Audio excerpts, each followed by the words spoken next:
الموازين القسط ليوم القيامة وأن أعمال بني آدم وقولهم يوزن. وقال مجاہد القسطاس زیر کے ساتھ اسے پڑھ سکتے ہیں القسطاس العدل بالرمیہ. ويقال القسط مصدر المقسط وهو العادل، وأما القاسط فهو الجائر. حدثنا احمد بن اشکابہ، اشکابہ دونوں پڑھ سکتے ہیں. قال حدثنا محمد بن فضيل عن عمارة بن قعقاع عن ابي زرعة عن ابي هريرة رضي الله تعالى عنه قال قال النبي صلى الله عليه وسلم كلمتان حبيبتان الى الرحمن خفيفتان على اللسان ثقيلتان في الميزان سبحان اللہ وبحمدہ سبحان اللہ العظیم. حضرت امام بخاری محمد بن اسماعیل رضی اللہ تعالی عنہ اس کتاب کو بڑے ہی نادر طریقے سے آپ نے مرتب فرمایا کہ بخاری شریف کی آخری جلد ہے اور یہ آخری حدیث پاک ہے اور اس کا تعلق بھی آخرت کے آخری عمل سے ہے. حضرت امام بخاری رحمۃ اللہ تعالی علیہ آپ کی شان، آپ کے درجات، آپ کے مراتب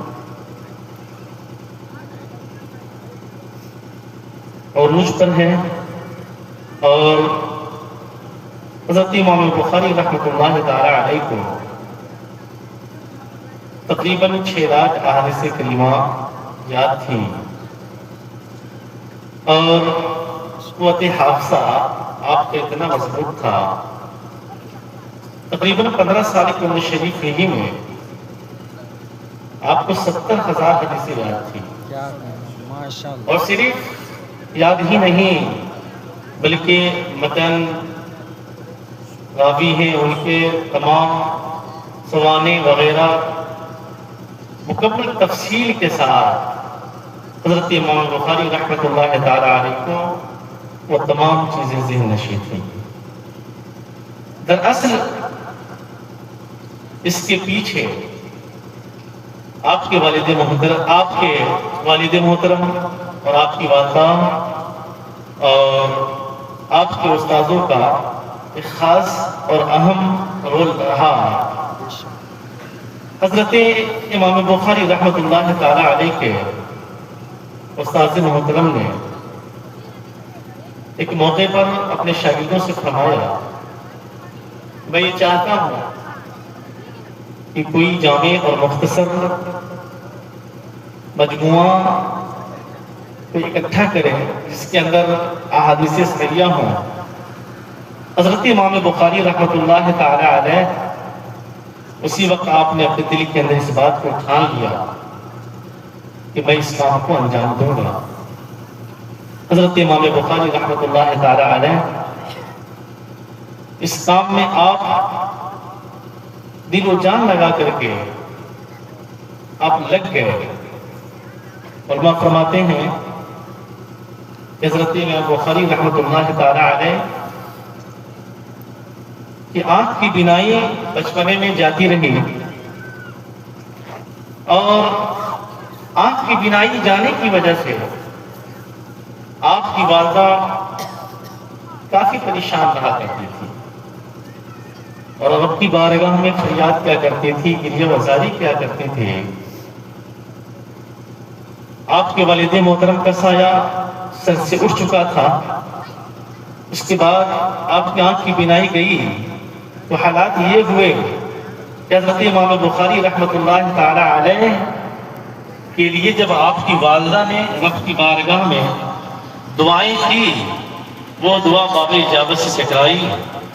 ایک روز حضرت ابراہیم علیہ السلام خواب میں تشریف لائے اور فرمایا کہ آپ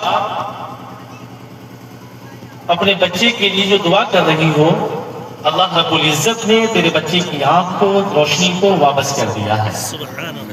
جب حضرت امام بخاری رحمۃ اللہ تعالی علیہ کی والدہ اپنے بچے کی آنکھ کو دیکھتی ہے تو الحمدللہ جیسی روشنی پہلے تھی کہیں اسے بڑھ کر کے اب ان کی آنکھوں میں روشنی نظر آ رہی ہے۔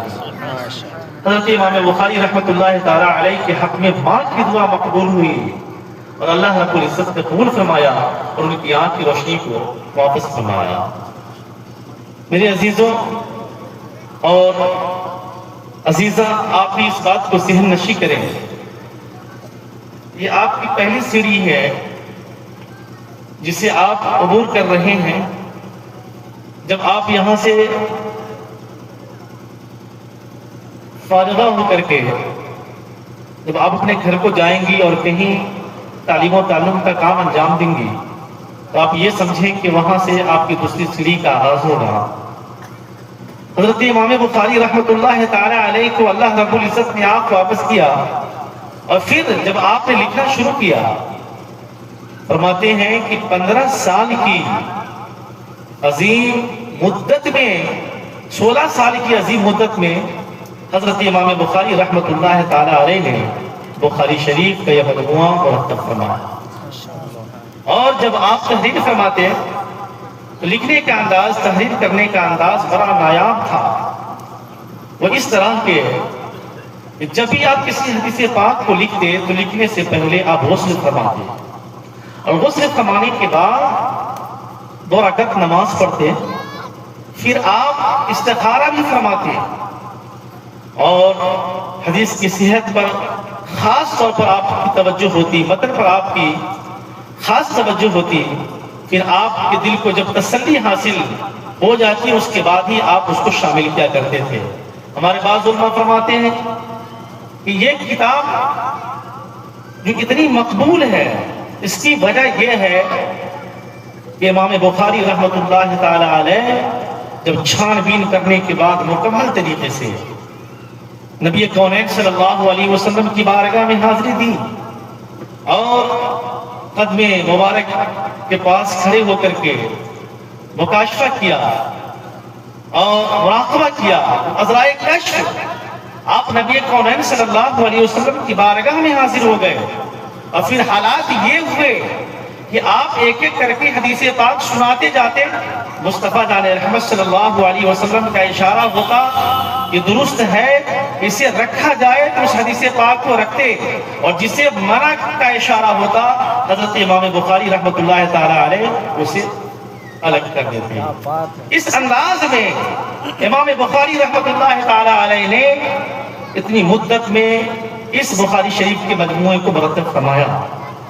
آپ سمجھ سکتے ہیں کہ جس کی صحت اور جس کی مقبولیت پر نبی اکرم صلی اللہ علیہ وسلم نے اشارہ فرمایا ہو تو یہ مقبول کیوں نہیں ہوگی۔ میرے عزیزو، حضرت ابو زید مروزی رحمت اللہ تعالی علیہ فرماتے ہیں کہ میں حجر اسود اور مقام ابراہیم کے درمیان میں سویا ہوا تھا۔ ایک روز میں نے خواب دیکھا، نبی کونین صلی اللہ علیہ وسلم تشریف لائے اور ارشاد